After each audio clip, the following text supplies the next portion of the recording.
Llegados al mar ancho del sur, por el cual creo que jamás navegaron otras naos salvo las nuestras, entraron en él. Y viendo Magallanes que la tierra firme se volvía hacia el norte, enderezó su viaje por aquel espacioso e incógnito mar.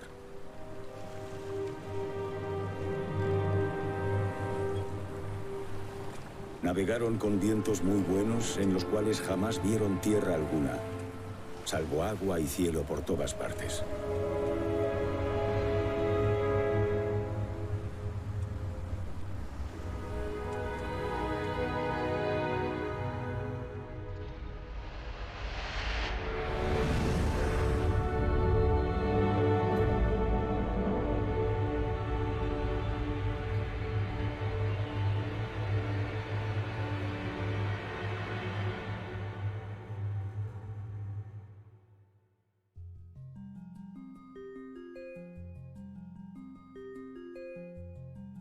El hombre siempre ha querido ir más allá de donde estaba. Siempre se ha preguntado pues, qué había más allá del trozo de tierra que habitaba, o de la isla en la que estaba, o del mar que veía.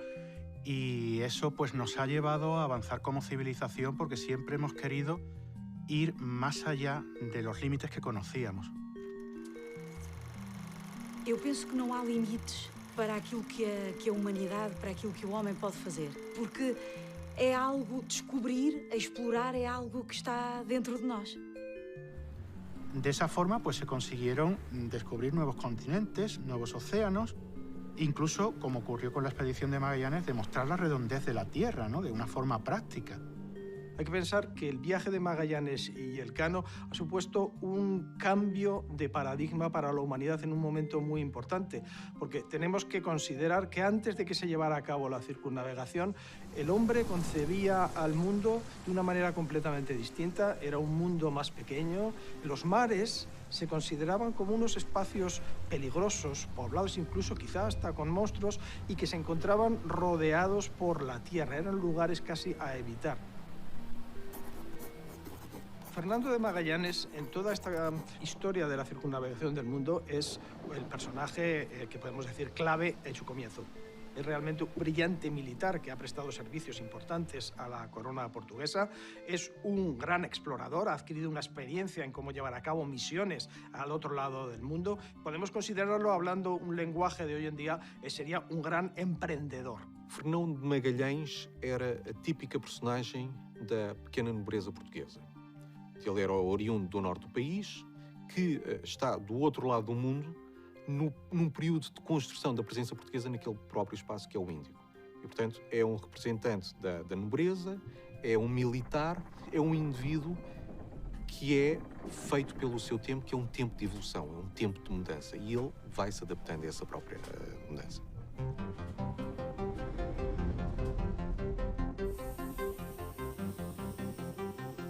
En el siglo XVI en su conjunto, el gran reto de la exploración era saber cómo era la imagen del mundo. Era un momento transitorio entre la Edad Media y la Edad Moderna, en esse marco de grandes exploraciones marítimas por parte de España y Portugal. Entre Portugal e Espanha existia essencialmente uma competição. Portanto, o Tratado de Tordesilhas estabeleceu os termos deste jogo, se quisermos. É a primeira vez, ou das primeiras vezes, em que um tratado diplomático é assinado para evitar uma guerra e não como habitualmente a diplomacia chegava para os termos e condições entre vencedores e vencidos. Gran objetivo que buscaban tanto Portugal como Castilla, que era abrir una ruta marítima hacia la India y hacia las Islas de las Especias que estaban en la actual Indonesia. En las Molucas, aquello es un paraíso de las especias, hay clavo, la especia más rara solamente se da allí, la que tiene mayor precio en Sevilla, en Europa. Las especias, en el momento que estamos hablando de transición de la Edad Media a la Edad Moderna, eran el producto más rentable económicamente hablando. Era realmente el comercio en el cual había que estar si uno se dedicaba.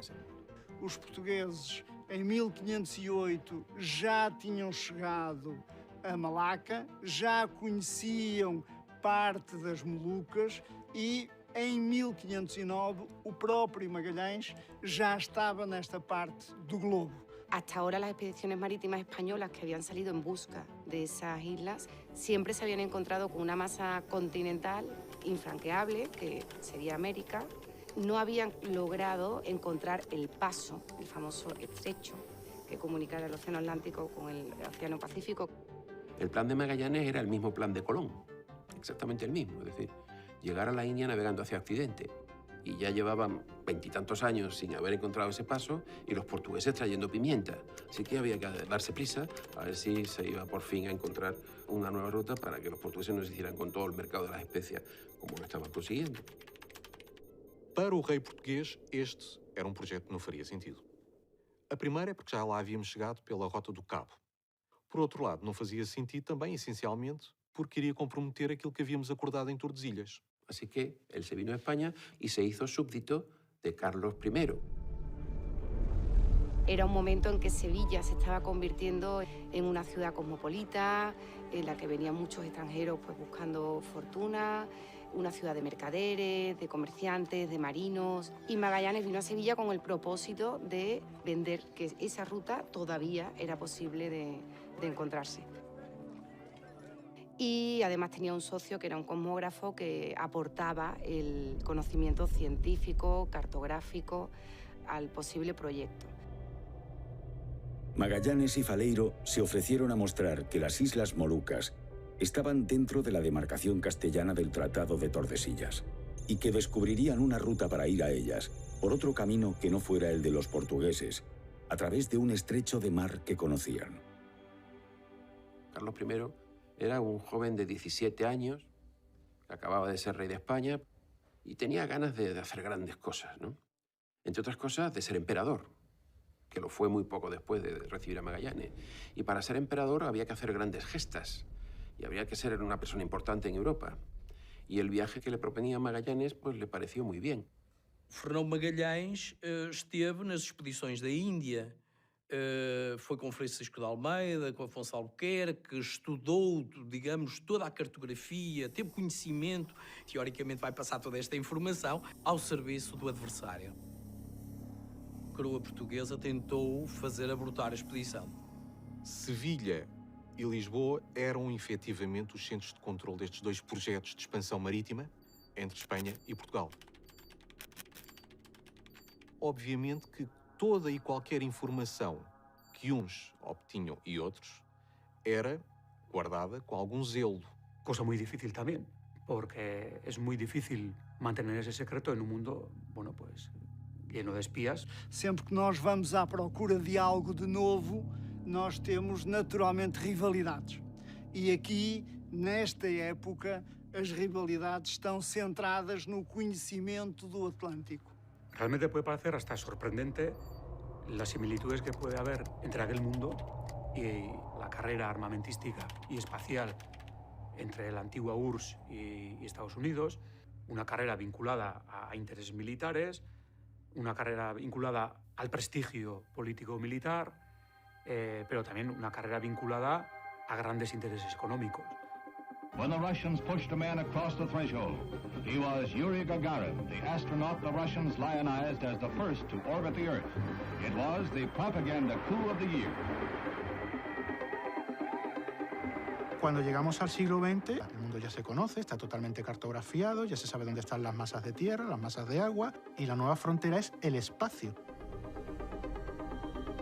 El primer hito tuvo lugar en el año 57, cuando la Unión Soviética tuvo éxito a la hora de lanzar el Sputnik 1, que fue el primer satélite artificial que se colocó en el espacio y estuvo orbitando la Tierra. Entonces, eso supuso un primer mazazo para Estados Unidos. A partir de ahí hubo otra serie de hitos. El primer viaje tripulado por un humano lo consiguió la Unión Soviética, el astronauta Yuri Gagarin, lo cual pues, supuso otra humillación desde el punto de vista de los Estados Unidos.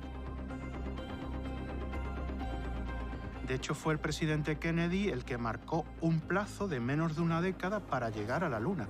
Y eso implicó pues, hacer las cosas de una forma muy acelerada, muy rápidamente, antes de que se adelantase la otra superpotencia. Era uma missão de risco, como era também há 500 anos atrás esta aventura, esta expedição de Magalhães. Há riscos associados, há acontecimentos inesperados.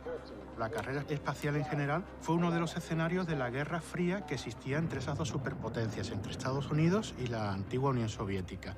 En el caso de Magallanes y Elcano, pues efectivamente había dos superpotencias que se habían dividido el mundo y una de ellas, que era España, pretendía también llevar a cabo una competición con esa otra superpotencia marítima como era Portugal. We set sail on this new sea because there is new knowledge to be gained and new rights to be won, and they must be won and used for the progress of all people. If this capsule history of our progress teaches us anything, it is that man in his quest for knowledge and progress is determined and cannot be deterred.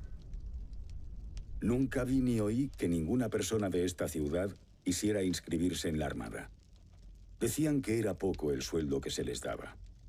Al no poder equipar las naos con gente de Sevilla, Magallanes nos ordenó a los maestres que contratásemos a gente de otras naciones, aunque fuesen extranjeros, siempre que fuesen personas válidas para sus puestos.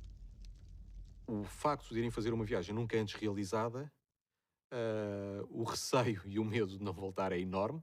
Portanto, isso será dissuasor mais que suficiente para muitos não aceitarem fazer esta viagem. Não era fácil conseguir gente para seguir numa viagem tão arriscada. Magallanes conseguirá que se contrate a muchos adeptos, familiares, conocidos suyos, pero por la parte castellana ocurrirá lo mismo. Los altos oficiales de la corona pues impondrán a determinados oficiales, como puede ser Juan de Cartagena, para garantir que o seu regimento, o seu conjunto de ordens fosse cumprido. Iba a ser Magallanes la única figura dominante, pues se le debía de poner al lado a alguien que lo controlase de alguna manera. Lo nombró conjunta persona al capitán general. La existencia de dos cabezas que se tenían que poner de acuerdo para tomar las decisiones importantes. Pero a pesar de todo, Magallanes tenía un poquito más de autoridad, porque era el único que tenía el cargo de capitán general. Y ahí se creó un conflicto. E, como sabemos, a relação entre Fernão de Magalhães e Cartagena não foi fácil.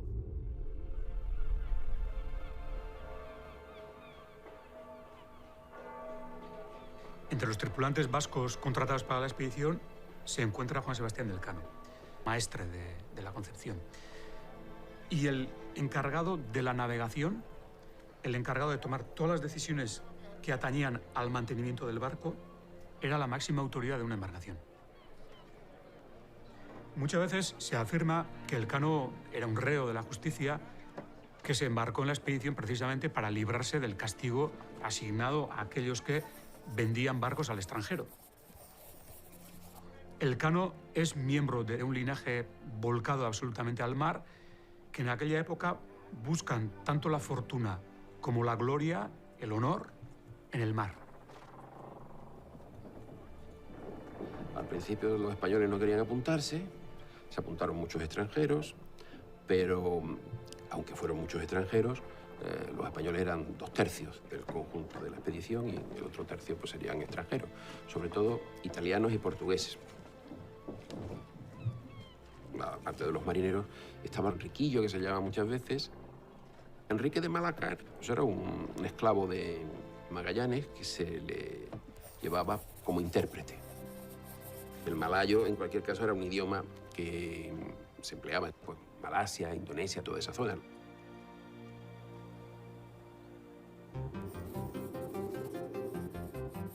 Yo os mandaré a armar 5 navíos, abastecidos de gente, mantenimientos y artillería por 2 años. Y que vayan en ellos 234 personas, entre maestres, marineros, grumetes y toda la gente necesaria. Los preparativos de la Armada se iniciaron inmediatamente tras la firma de las capitulaciones en Valladolid, el 22 de marzo de 1518. El rey ordena a los oficiales de la Casa de la Contratación que enseguida armen 5 navíos para una expedición de 2 años. La Trinidad fue la capitana, su capitán fue Fernando de Magallanes. La San Antonio, que su capitán fue Juan de Cartagena. La Concepción, capitaneada por Gaspar de Quesada. La Victoria, que salió de Sevilla, capitaneada por Luis de Mendoza. Y la Santiago, su capitán fue Juan Serrano. Eram navios diferentes em termos de dimensões.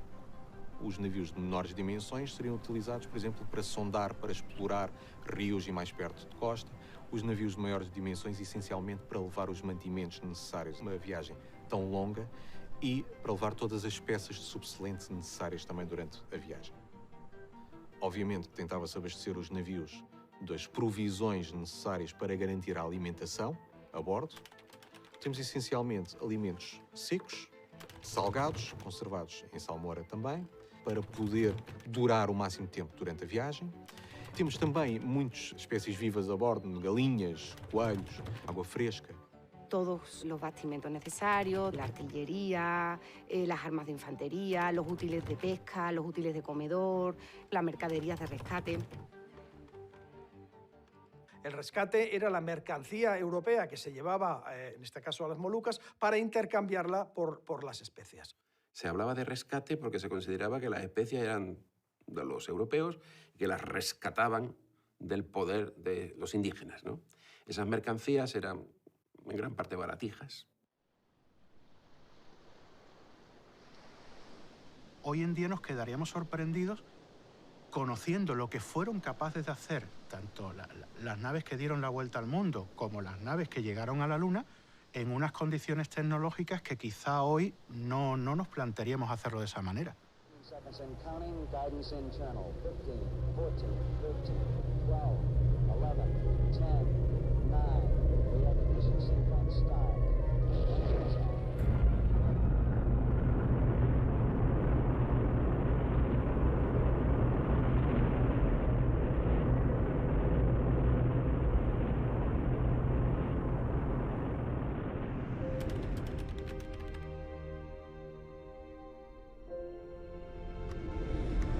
El 10 de agosto de 1519, la escuadra, llevando a bordo todo lo necesario, anunció su salida del puerto de Sevilla con una descarga de artillería.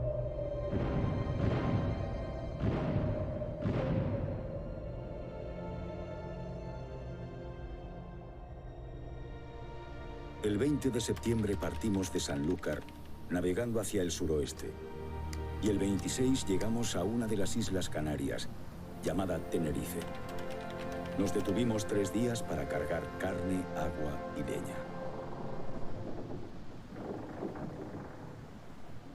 Magallanes siguió, después de salir de Canarias, una ruta un poco extraña, bastante pegada a la costa africana. Eso, con los problemas que ya había habido entre los capitanes españoles y Magallanes, provocó el miedo a que Magallanes se dirigiera a alguna colonia portuguesa en África.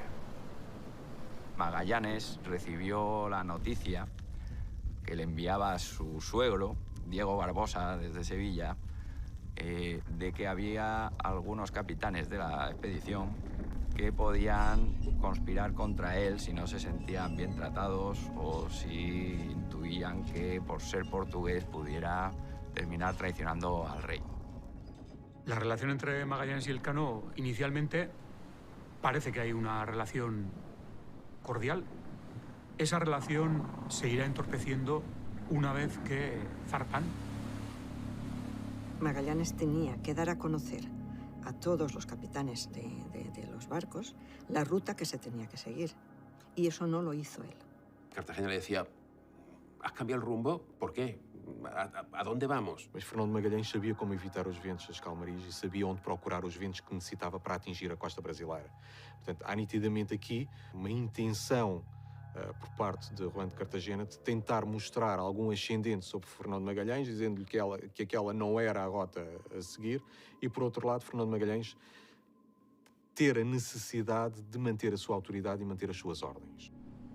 Pelas ordens do rei, os capitães dos navios eram obrigados a cumprimentar ao final do dia a nau capitânia. Un día de calma, la nao de Cartagena saludó con un marinero a Magallanes. No agradó a Magallanes que lo hiciera un marinero y mandó decir a Juan de Cartagena que le saludase él mismo, llamándole capitán general. Cartagena le respondió que le había enviado al mejor marinero de su nao para saludarlo, y que quizás otro día le saludaría con un paje. Y así, en 3 días, no le volvió a saludar. Es verdad que Cartagena quería mandar tanto como Magallanes,